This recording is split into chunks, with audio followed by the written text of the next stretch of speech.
Chancellor Aldrich, Randy and I were talking what a great leader he was during that period when the campus was growing, because he also was one who always was very, very engaged. He engaged students. He'd always have them in his office. He would come down and talk to them when they were on Ring Walk. Whenever there were student protests, he would come down and speak to them like the chancellor that he was.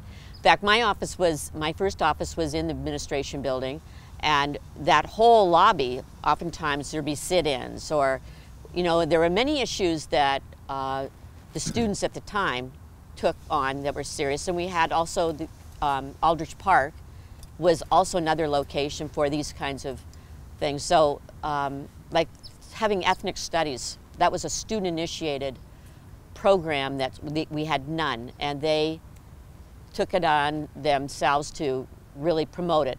The Cross-Cultural Center.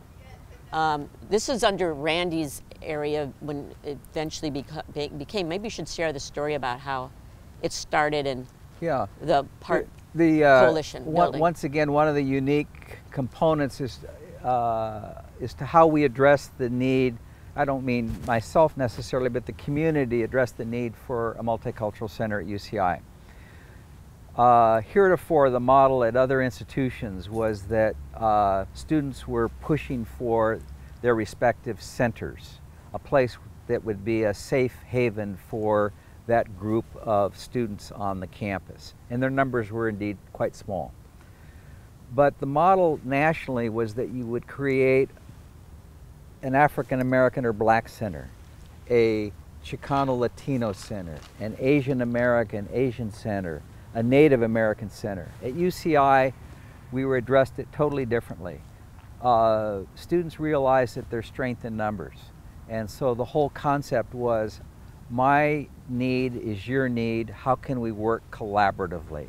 And so UCI took, I think, the high road in developing the Cross-Cultural Center, which was established first in 1974. In fact, just recently celebrated its 40th anniversary.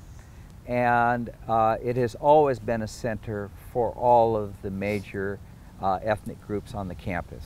In fact, they started out in a double-wide trailer.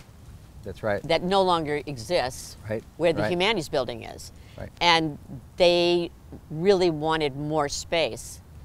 And it, through a lot of meetings and late-night discussions we call that the North 40? Or what was the name? Well, it was a Cross-Cultural Center, but it was like a little building that had an outdoor patio, and they had dances there and that kind of thing, and their meetings and speakers, but it was they totally needed something bigger. Right. And that's where they could have broken out, okay, we're going to have all these different centers, but because, again, Dan Aldrich and others realized the value of this, so it wasn't just students, but also the administration realized the value of having a multicultural center, a collaborative center. And so when the Student Center, as we know it today, was expanded, that became part of the project and was sited where it currently is located on the Ring Road, very central, and funded literally right across from the administration building, not out in some hinterland somewhere. And I think it helped to reaffirm the importance and value that those students brought to the campus, and made sure that their voice was heard.